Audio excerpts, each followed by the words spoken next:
Contas da União. Por oportuno, senhoras e senhores, a coordenação do evento informa que 2 palestrantes que estão previstos para se apresentarem no período da tarde terão que se apresentar ainda nessa programação prevista para o período da manhã. Portanto, será necessário estendermos um pouquinho a nossa programação agora, reduzimos um pouco o nosso período de almoço e também do tempo previsto para debates, informando que a casa dispõe de restaurante para que consigamos ajustar a nossa programação. Dando continuidade à apresentação deste painel, tem a palavra neste momento o senhor Claudomiro Carvalho Filho, da Federação Nacional das Empresas Aquaviárias, FENAVEGA. Ele que nos traz a palestra A Visão dos Armadores de Navegação.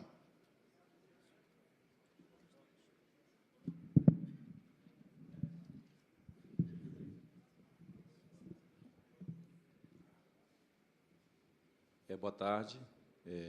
Primeiro, da nossa satisfação e do nosso agradecimento ao deputado Edinho Bezzi, a oportunidade de falar um pouco de navegação interior. Eu prometo, nossa apresentação é bem rápida. Isso aqui, a nossa federação é uma federação que agrega todos os sindicatos de navegação interior no Brasil, e a nossa é falar sobre a perspectiva da navegação interior. O Brasil tem um potencial geográfico gigantesco, uma vasta hidrografia e rios de grande escalada. Então, só isso já nos mostra que nós fazemos navegação interior de norte a sul do Brasil. Então, precisamos compreender esse potencial para que a gente possa tirar melhor proveito disso. Temos no norte, e eu queria só colocar aqui um pouco para a plateia, o norte do Brasil já faz navegação interior há muito tempo, tá? Não surgiu só agora com a saída norte, porque parece que só agora que começou a se fazer navegação lá. Não, nós já fazemos, e se nós tirarmos o grãos do volume de carga só do Rio Madeira, o Rio Madeira faz 7 milhões de toneladas todo ano sem grãos.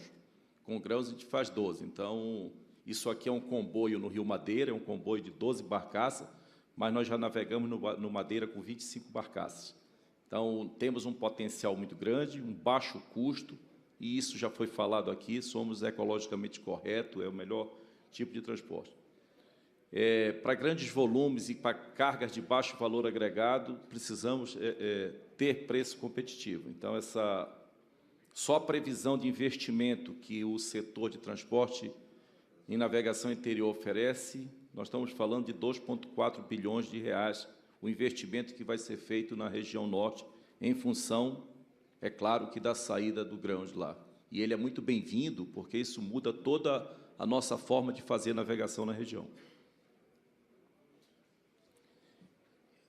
Aí começam as nossas preocupações. Então, queria, e conversando ali um pouco com o deputado Edinho, a gente já colocar, e essa ideia de juntar esses atores todos para a gente fazer um grupo só é importante, porque a gente tem muitas ações, como a Adalberto colocou, em todos os setores, mas precisa alguém para juntar isso e tornar realmente tudo. Então, precisamos ter uma navegação com uma atividade simplificada. A gente conversa na ANTAC e diz isso, precisa ser simples, a gente precisa ser ágil, a gente precisa ser rápido para poder fazermos uma navegação competitiva. Senão, a gente fica, e aí já foi citado aqui, todos os entraves, e eu queria dizer que o que a cabotagem sofre, incrível que pareça, a navegação interior também sofre as mesmas coisas, de Anvisa, de alfândega, de tudo. Então, imagine que, se a cabotagem já está, que tem um volume de carga muito maior, já acha ruim, imagine nós na navegação interior sofrendo isso tudo. Então, precisamos de protecionismo, sim, mas sem burocracia. Precisamos proteger a navegação, mas não precisamos ser tão burocrático, senão a gente realmente não faz. E aí tem uma coisa, só um ponto do que a gente precisa, essa questão dos comboios. Eu não posso juntar no meu comboio balsa de outros, porque a legislação não me permite. E o rodoviário faz isso, é um cavalo com uma carreta que pega, que vai embora, e isso, a gente precisa trazer uma simplificação para a navegação interior. Outra coisa é a questão do portos organizado, e aí a gente trouxe aqui a poligonal do Porto de Belém. O Porto de Belém é uma coisa que a gente vem tratando já há uns 10 anos, pedindo essa revisão dessa poligonal, e eu espero que agora a gente possa concluir isso. A ANTAC tem trabalhado muito grande, a CEP também, para que a gente possa isso. Isso simplesmente é dizer que a gente não pode ter um porto organizado dentro da poligonal. Então, a ANTAC está buscando uma solução para que a gente possa regularizar esses portos, mas isso já é uma coisa que já tem mais de 5 anos, que a gente vem lutando com isso. Quando veio a lei dos portos, a gente achava que isso ia ser contemplado, a lei só diz que são 6 meses para fazer a revisão, mas de 6 meses já temos 2 anos e essa revisão não foi feita. Então, isso é um exemplo do que a coisa precisa ser simplificada.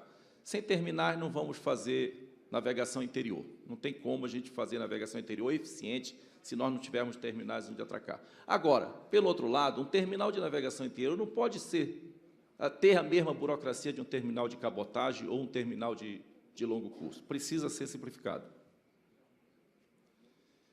Essa aqui o Adalberto colocou ainda agora, a gente compartilhar, e eu ainda agora coloquei isso para o deputado, o compartilhamento das águas. Atentar para o compartilhamento das águas, para que não ocorra o que ocorreu no Tietê este ano. O Tietê está 1 ano sem água porque não se compartilhou adequadamente as águas de lá, e não venha ocorrer no futuro o que ocorreu com São Francisco, que nós matamos o São Francisco. São Francisco foi um grande rio, há 50 anos atrás tinha navegação plena no São Francisco, e hoje não temos. E aqui vai um alerta para que isso não venha daqui a 50 anos estar ocorrendo no Madeira, no Tapajós, no Tocantins e assim sucessivamente. Então, assim, precisamos enxergar isso como realmente um problema. Dá para gerar energia, dá para fazer navegação, dá para atender as populações ribeirinhas, dá para tudo. Só precisamos ter um compartilhamento adequado.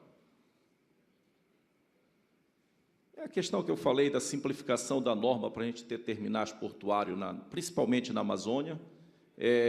As terras na Amazônia são o que a gente chama ainda de terras de marinha, são regiões que às vezes alagam, e o regime de água lá tem regiões que sobe 12, 13 metros, então a gente precisa. Então, nem sempre, hoje, a gente não consegue regularizar o METC na Amazônia em função de que a gente não tem a regularização da terra.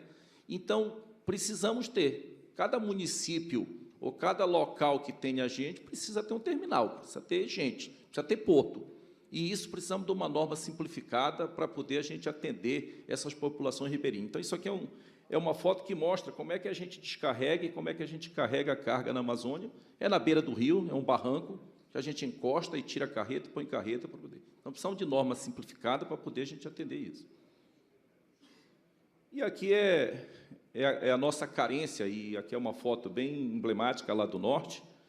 Transportamos, de acordo com a pesquisa da ANTAC, 12 milhões de passageiros na região. 12 milhões de passageiros transportados na região. E não temos infraestrutura portuária para fazer isso. Fazemos desse jeito, deputado. É essa infraestrutura que nós temos. Só de Manaus, 12 milhões é na região amazônica, só de Manaus deve ser aí uns 4 a 5 milhões de passageiros, e a forma que a gente transporta o passageiro é isso aí. Então, esse outro lado é um porto na nossa fronteira, em Tabatinga. Então, imagine que é uma região problemática, uma região muito difícil, e a gente tem um porto que não tem a mínima condição de atender a navegação interior, e nem para carga e nem para passageiro. Então, esse olhar, e aqui eu convido para que a gente tenha um olhar geral, o Brasil todo. A navegação, são muito bem-vindos os portos públicos, são muito bem-vindos esse investimento, mas não tem iniciativa privada que queira investir num porto desse, numa cidade ribeirinha da Amazônia. Precisa ter um outro olhar. Num terminal grande, onde vai se movimentar milhões de toneladas de carga, tem investidor privado. Mas na Amazônia, não. A gente precisa encontrar um caminho, mas também nós precisamos também ter infraestrutura portuária. Infraestrutura portuária que funcione. Então, esse convite ao olhar para que a gente ache um caminho, como vamos investir na Amazônia? Como vamos suprir isso aí também? Isso aqui é uma das preocupações maiores hoje nossa, é a questão da pirataria e da criminalidade.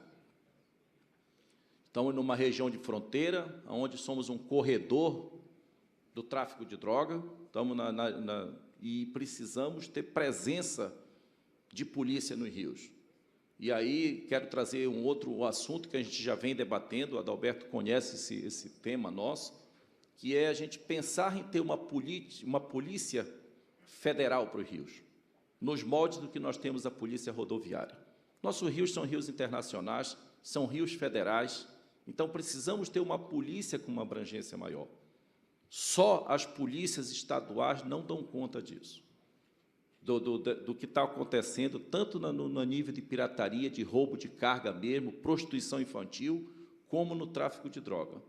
Temos na fronteira uma presença muito forte da Polícia Federal, do Exército, temos mais a extensão do rio, e aqui já foi colocado, nós temos 2.000 quilômetros só da Foz a Manaus, sem considerar o Rio Madeira, que são mais 1.000, sem considerar o Solimões, que a gente navega nos outros rios. Então, assim, isso aqui é um tema que a gente traz para que a gente encontre caminhos também. Como é que a gente vai resolver a questão da segurança nos nossos rios, considerando que são rios federais, são rios internacionais? Bem, era isso que eu tinha para trazer um pouco, essa nossa preocupação e o nosso anseio de fazer navegação interior no Brasil todo, do norte a sul do Brasil, mas que a gente precisa, se a cabotagem precisa de apoio, a navegação interior precisa estar junto também, porque a gente vai se completar, principalmente na Amazônia, nós somos complemento.